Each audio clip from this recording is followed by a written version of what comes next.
guys, it's Unapologetic Book Nerd, and this is Chicken Nugget. I guess he looks like a chicken nugget.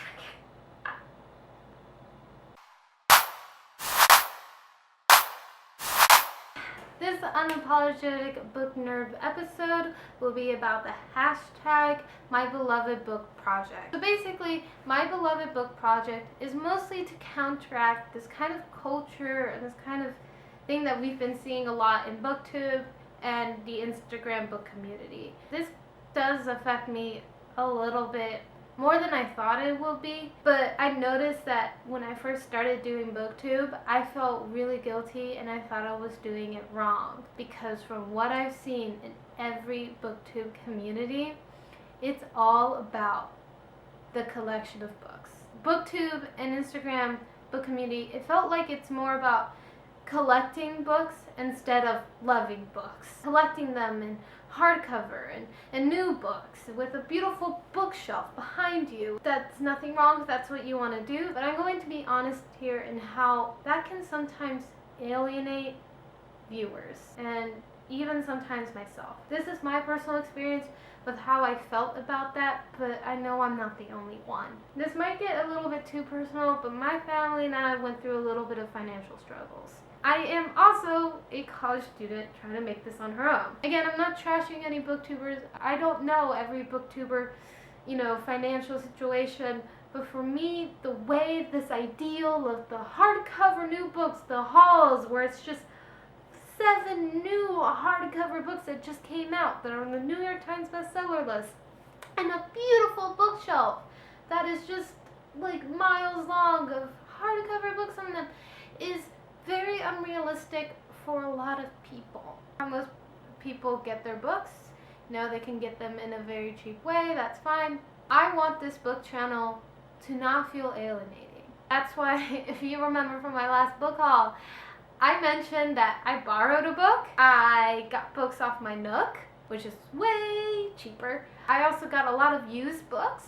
Any new book that I got basically had the 20% off half price sticker. I honestly go more to half price bookstore than I do Barnes & Nobles or anything else. But I do want to make sure that it's less about the collection of the books. It's more about the books themselves. And for other booktubers who might be watching this, talk about libraries and talk about other ways people can get books. Talk about how you get used books, or talk about any cheap ways you can get books. So My Beloved Book Project is more about going back down to the roots, not about the beautiful collection of books that we have, but the books that matter to us and the books that remind us why we are readers, why we read in the first place. Now these books usually start from your childhood all the way into the most recent book that has affected you. And I really love Rincey Reads and MynameisMarines videos about My Beloved Book Project. They got really deep and personal about how growing up they couldn't really collect a lot of books, and the physical copies of their favorite books that they had since childhood is very important to them, and I totally appreciate that. Books are expensive, and having a big collection of books is expensive. And growing up, I was lucky enough to have a lot of physical copies of books. It wasn't until when my parents divorced did we have to start getting careful. And yeah, we're still careful now, but it wasn't as bad. I don't want anyone to worry about me. It's all good. But I do still have to be very careful about how much books am I buying. But before I go, I really want to go on a funny anecdote about growing up. When I was a kid, after my parents divorced, when money got really tight, I was at my father's house over the summer. And when he went off to work, it was just my sister and I in his tiny, tiny little apartment, and there wasn't anything to do. So what my dad did is that when he came back from lunch break, he will pick us up, drop us off at Barnes & Nobles, and we will stay there for like a good 5 or 6 hours. He will give us a little bit of money so we can get something to eat at Starbucks. For the most part, we were just reading. And on good days, we get to go across the street to the movie theater, to the indie movie theater. That was this historical theater, and we got to watch movies. It's probably one of my best memories growing up, is just being at Barnes & Nobles for literally hours. And the only reason why he dropped me off at Barnes & Nobles and not a library was the fact that the Barnes & Nobles was closer. So, without further ado, these are my books for My Beloved Book Project. So my first book that really matters to me is the Masaba Comics series. If you're South American, you know exactly what I'm talking about. This comic series is absolutely important to any South American ever, especially if you're from Argentina. These comics were made in the 70s throughout a dictatorship in Argentina. And in this dictatorship, there wasn't a lot of information of what was going on, but everyone was kind of suspicious that something terrible was happening. Fast forward like decades later, and we figured out that the dictatorship was disappearing and killing people, and it was absolutely horrific. These comics kind of reflect this time of uncertainty and this kind of fear that happened on the street through the eyes of a little girl who understands that the world is complicated and needs a lot of help, who literally understands that the world is a mess, yet maintains her innocence. And this is also one of like the first feminist comic books too. It's just absolutely like heart-lifting. Whenever I'm sad, I read them. You can also get these in English, and I really recommend that if you can, read Masaba. It's just one of the best. Like I said before, my family and I were able to get physical copies of books when I was younger. So that made the Scholastic Book Fair the best time of the year. And growing up, my sister and I were obsessed with spies. We wanted to be spies more than we wanted to be princesses. And if we could be a princess spy, then we would love that. And the one book series my sister and I were obsessed with was the Undercover Girl book series by Christina Harris. This is a cheesy kind of kids book of spies, and it's absolutely cute and wonderful, but it's also very intense, and I loved it. It's just, I learned so many espionage things from this book, and I just really enjoyed all the fun and the fact that this took place with a young girl around my age doing all of this crazy espionage. I had a lot of fun with this book, and it was one of the first books that helped me learn English too, so I like it. There is no other important book to my childhood than the Percy Jackson series. I am so grateful that I'm still reading Rick Riordan books to this day. I don't even know how to explain being able to read a character with ADHD and who is just as smart as fucking Einstein. I ate these books up. I absolutely love the Percy Jackson series.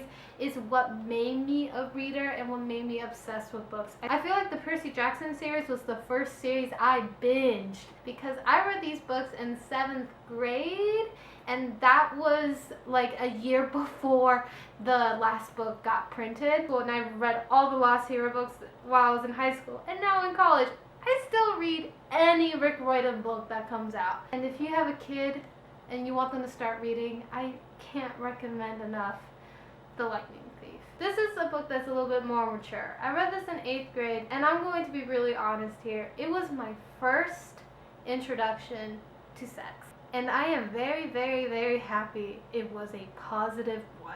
I wouldn't say it was my first introduction, but when I was younger, I used to watch Degrassi when my mom was sleeping, but I'll feel so guilty about watching it, so I would never watch a full episode. But from what I got in the gist of the show was that sex was bad.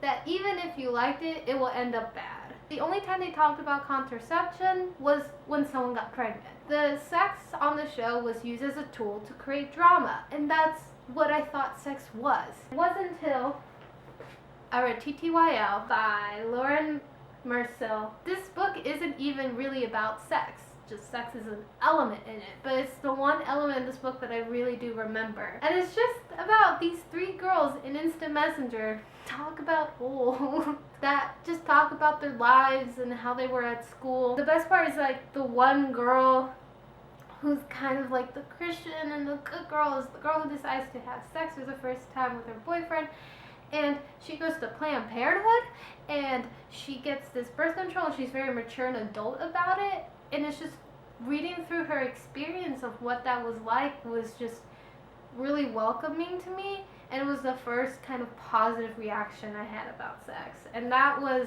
really interesting and really good for me to read at that age. Like, there's no talk about social media on this. Like, there's no talk about social media. Like, that didn't exist back then. That's just crazy. Remember when I said I was obsessed with spies?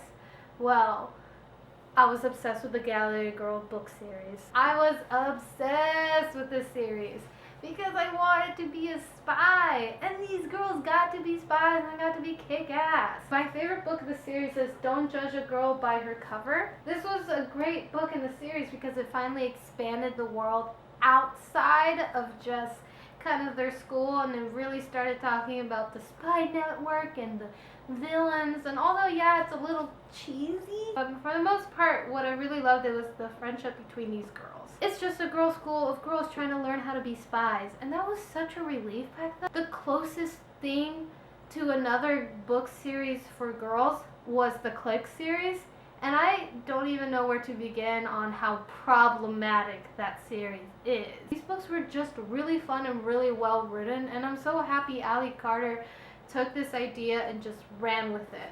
Now this might seem like a random jump into the adult end, but I read this book when I was 16, and I think it's safe to say it was a big part in my feminist awakening, and that was The Girl Who Played with Fire by Stage Larson, the second book of the Girl with the Dragon Tattoos trilogy.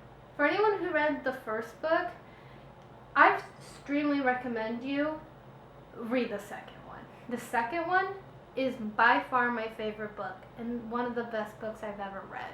This was a big feminist awakening in my life, and I don't want to say it's because the author is a man, because that's not true. Stage Larson was a man who talked about feminism, and most importantly talked about the violence against women and how men take a part of it. He really goes into the patriarchy and how the most normal average man benefits from it while the most normal average woman doesn't. It really made a big difference to me that a man wrote this, because it felt like a true ally in a way, and I don't want to say it validated, but in some way I knew that men can be a part of the feminist movement, and they don't have an excuse not to. That didn't make me like a angry feminist that hated all men. No, it just made me realize that feminism isn't just for women, it's for men too. This book really does go into toxic masculinity and really well. The main character, Elizabeth Salander, is just a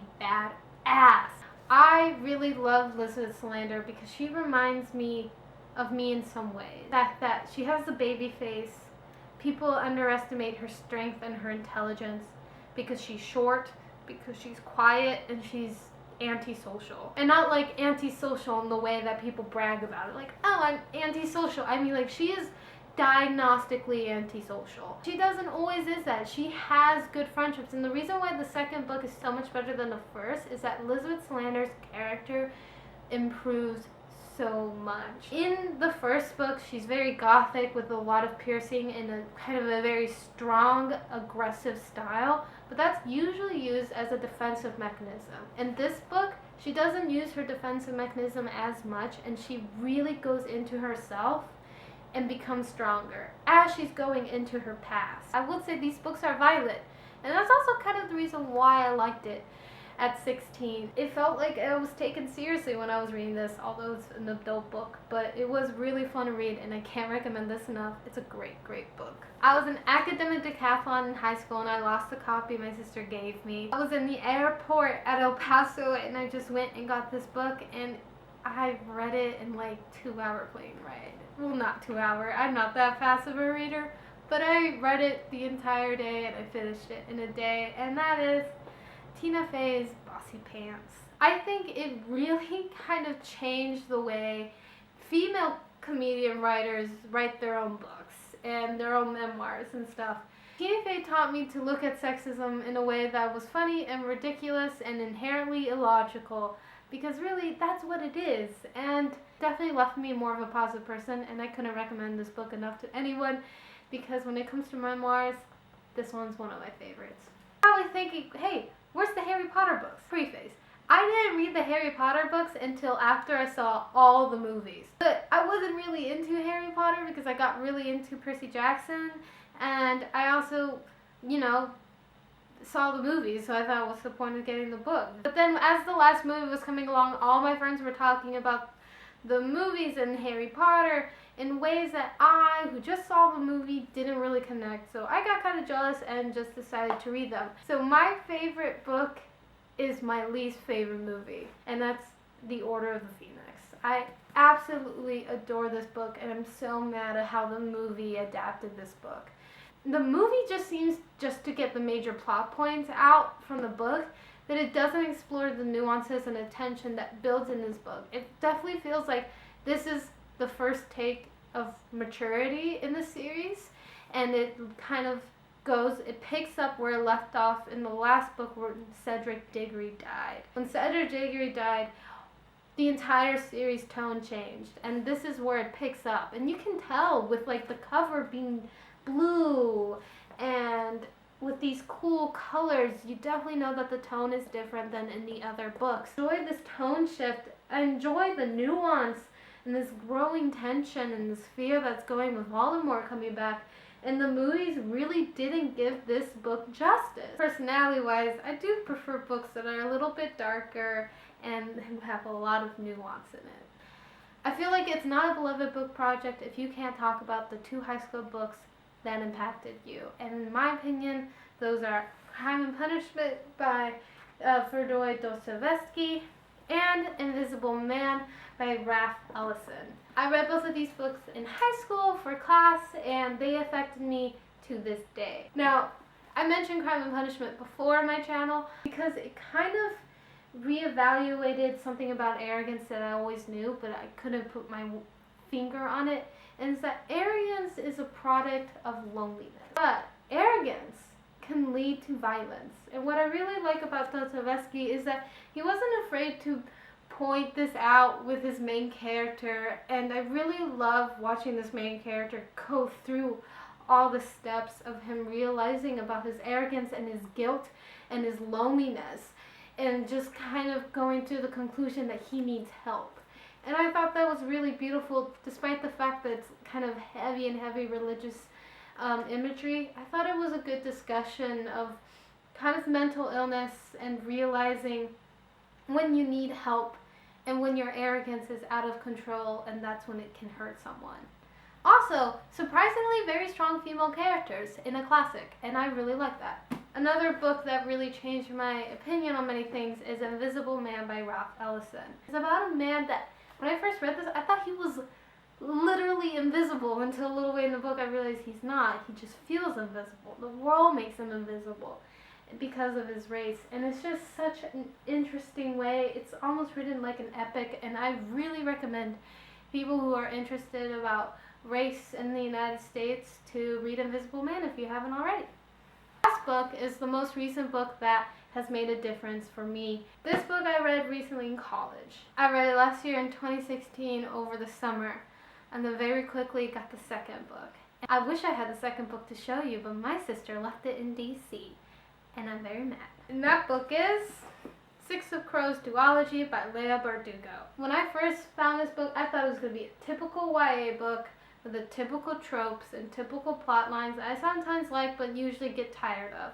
And that was absolutely the opposite of what I found out. These books almost trick you into believing that it's just going to be a typical YA. And it's about being a survivor. And this, I can't even...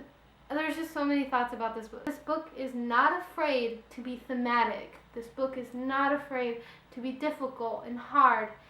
Not in the reading, but in the way of its topics and its themes and its characters. This is about being a survivor. But these books have characters that you will remember, and characters that you imagine could have existed in real life.